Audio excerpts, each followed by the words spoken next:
non dans le ministère? Nani anaweza kuambia pana ndani ya huduma? La Bible dit que le bon père de Moïse, Biblia inasema ba mkwe ya Musa, il lui a dit, alimweleza, ce que tu fais, yale unofanya haiko mzuri, n'est pas bon. haiko mzuri. Mais wewe ushakuwa wenjo administrateur wa kanisa. Tu deviens l'administrateur de l'église.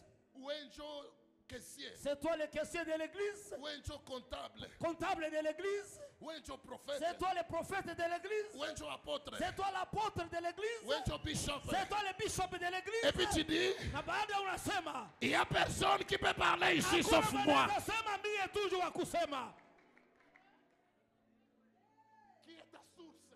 Sasa na wewe chemchemu yako ni nani? Qui peut te dire non? Nani anaweza kuambia ne fais pas ça, ne continue pas comme ça? Usiendelee mwa haya chambo. Voilà la source de nos échecs. Angalia